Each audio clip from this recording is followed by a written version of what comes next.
going to the greenway, going to the greenway, going to the greenway. Yeah, yeah, yeah, yeah, yeah, yeah, yeah. We're going to the greenway, going to the greenway. Yeah, yeah, yeah. Haven't done a greenway in so long. I hope you guys are excited because I'm excited. We're going to the greenway, greenway. We're going to the greenway.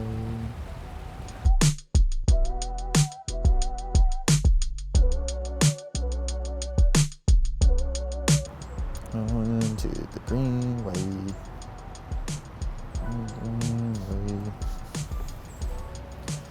Greenway. All right, let's do this.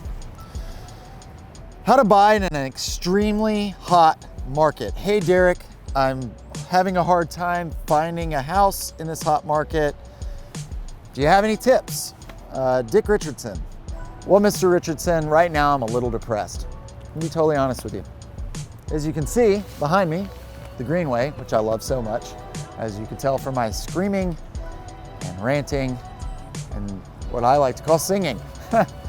It's flooded. So we're gonna go and talk about this at another place. I was actually gonna do a walk and talk, but I can't now because there's water that's overflowing everything in this city because it's flooded.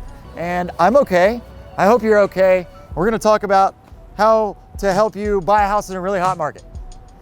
Fine. This is fine.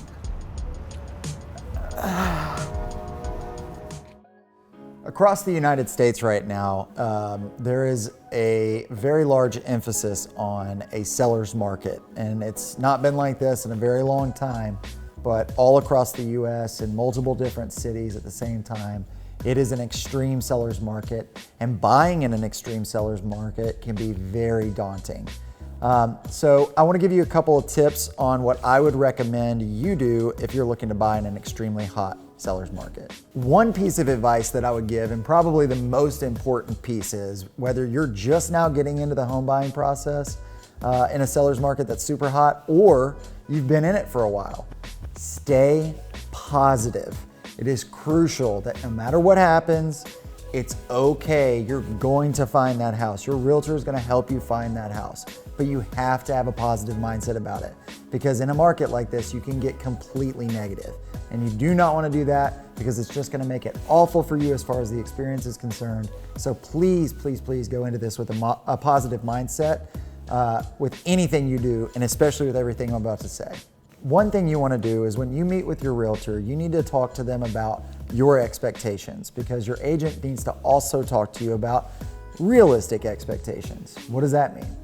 Well, if you're sitting here and you're thinking, okay, I really want to move into this specific zip code, or I really want to be in this specific neighborhood, and my budget is $600,000, and I want to hit a property search for $600,000, or I want to buy a property at that $550 to $600 mark. Whatever that is, you're going to have your set of criteria, right? I would suggest that you broaden that search, broaden that criteria on the front end if you can. If you're already in the search, you've probably already found out that that's a very hard thing to do in a seller's market, is to be that hyper specific on where you want to live. It's going to take you a lot longer to buy that property. And to be honest with you, you need to go ahead and get in now and get whatever property you need to get. Doesn't matter, as long as you're happy with it. And then make that money on the appreciation in the next 2 to 3 years, and then potentially go find that property that's that very specific area. Reason being is because that expectation of very hyper specific, and I want this specific neighborhood, this specific zip code. If you just broaden that by maybe another zip code, or maybe go a little further outskirts, instead of a 20-minute radius, make it 30, make it 45. If you're able to squeeze out a little bit more of a search criteria, it's going to help you with your home search. It's going to broaden that amount of inventory, because inventory is really low in a seller's market. You're going to be able to broaden that inventory and look at more homes and have more options, and still be able to get into a house that's going to appreciate over time. Also, do not get fixated on the price. You know what I mean. If you're buying in a seller's market, you know for a fact that these house prices have gone up significantly from maybe a year ago, sometimes 6 months ago. You decided, hey, we want to wait a year, and then all of a sudden now the house prices have gone up 20% since last year. And you're like, I would never pay for that. Yeah, but everybody else would. So that's what you've got to kind of come up with, is the price doesn't really matter. I mean, yes, it might be more than what you wanted to spend, but at the same time, if the market is dictating that price, which is the buyers, the amount of buyers moving in there in a seller's market, there's a lot of buyers and there's a low amount of inventory. So the price is kind of relative to an extent, but at the end of the day, it's more about what you do to get into that house or to beat out those other offers that you're inevitably going to go up against.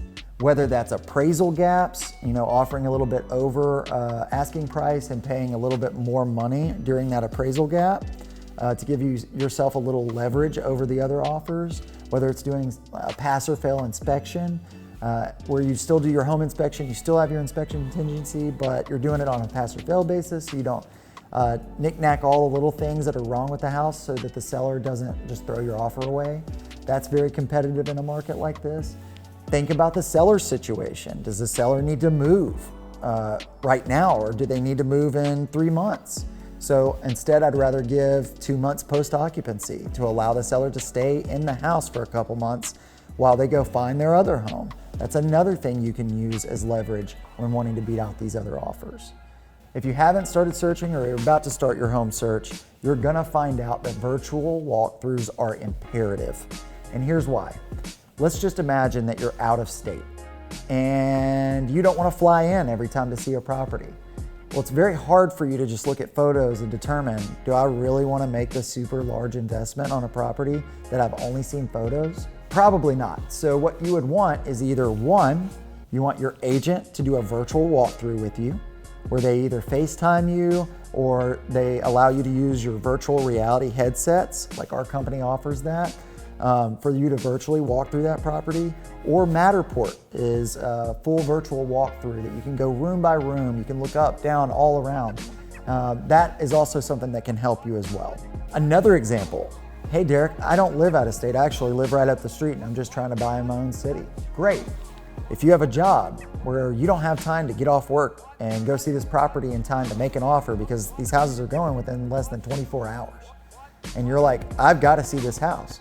Well, you could probably step out for a few minutes. Your agent can either walk you through that video, or if your agent was able to go through that video for you on a virtual headset and get that over to you in time, which they should be able to do that, you can see it at that point as well, and then be able to make a more educated decision on, is this the best property for me? I saved this one for last specifically because I think it's the most important.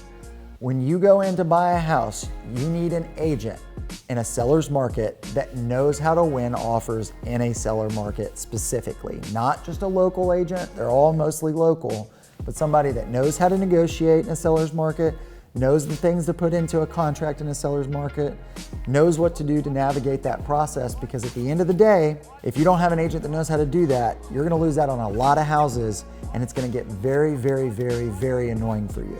And we don't want that. So make sure that you interview your agents, make sure you find the right one that knows the seller's market inside and out, that can help you navigate that process, because it's imperative that you have somebody like that on your side that does this for a living. And if you're in Nashville, Tennessee, or anywhere in Middle Tennessee, I would love to help you myself. So give me a call. Guys, thank you for joining us on another episode of Smart Moves. Hey guys, we're gonna enjoy a little pizza for tonight's dinner. But either or, thank you guys for joining us on another episode. Have a great rest of your evening. I hope you learned a little bit here. I hope it helps you in a seller's market. Buy a house. We'll see you next time. Bye. Hey guys, what are you doing? What are you doing? What are you eating?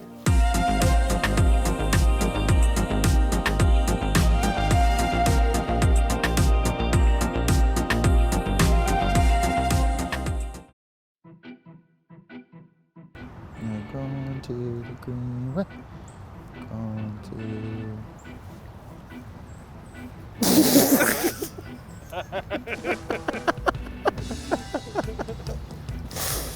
I just spit all over myself. All right, ready? Going to the green way.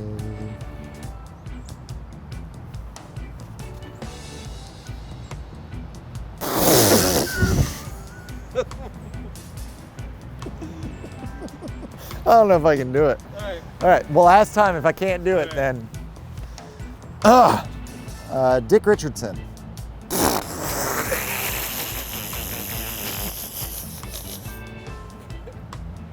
Why is this on here at all? Oh, no, it's not. He's a liar. All right. What's the first one? I know. I wrote them down. What is today? The best day. I agree.